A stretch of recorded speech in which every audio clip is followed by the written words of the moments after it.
The storm that night was unlike anything the small town of Bramblewood had ever seen. Lightning split the sky every few seconds, illuminating the jagged silhouettes of trees and the old abandoned hospital on the hill. The locals called it Ravenwood Asylum, a place steeped in dark rumors and whispered tales. No one dared go near it, except for 5 daring teenagers: Alex, Jamie, Riley, Carter, and Brooke. All right, guys. Alex said, holding up his phone, the flashlight barely cutting through the darkness. This is going to be the most epic video we've ever filmed.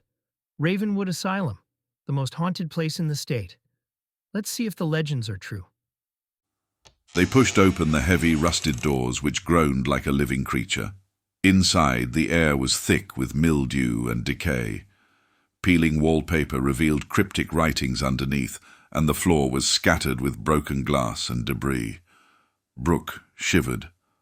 I don't know about this, guys. This place feels wrong. That's just what they want you to feel. Carter said with a grin, trying to lighten the mood. Ghosts feed off fear. Shut up.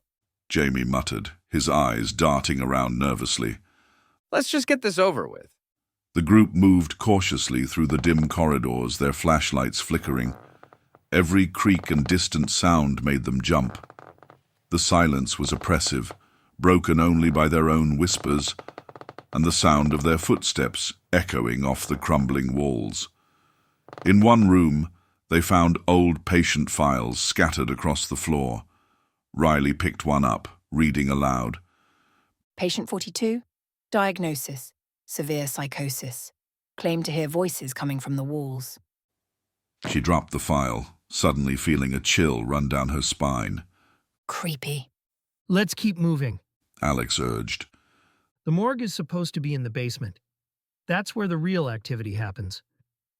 Descending into the basement felt like stepping into another world. The air grew colder, and an unnatural stillness enveloped them. The walls were stained with something dark, and the faint sound of dripping water echoed around them.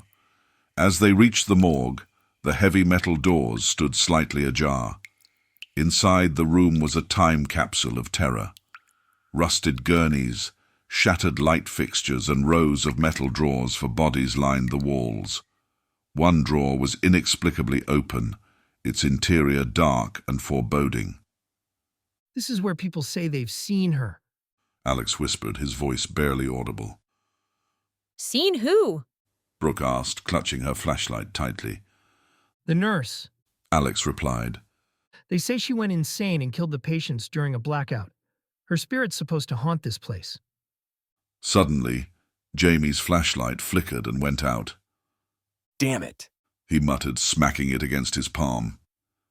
The others' flashlights began to flicker as well, plunging them into near darkness. And then they heard it. A faint, rhythmic tapping.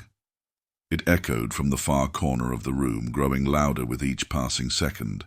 Tap, tap, tap. Who's there? Carter called out, his voice shaking. No answer. The tapping stopped. For a moment there was only silence. Then, out of nowhere, a gurney screeched across the floor, slamming into the wall with a deafening crash. Brooke screamed. We need to get out of here. As they turned to leave, the open drawer slammed shut on its own, the sound reverberating through the room.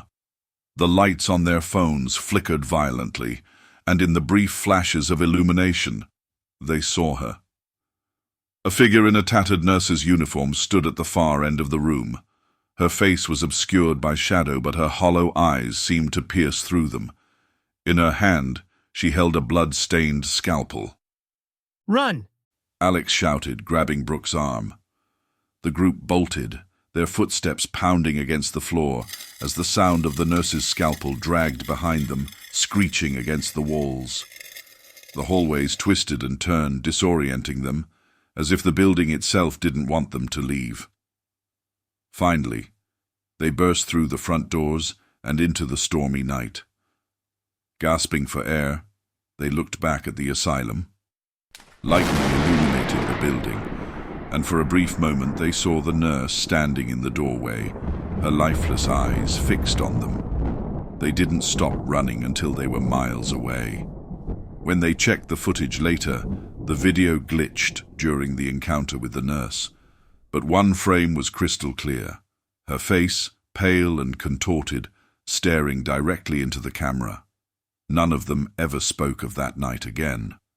But the video remains online, a chilling testament to the horrors of Ravenwood Asylum. And every so often Alex receives a notification, a comment from an unknown user. She's still waiting.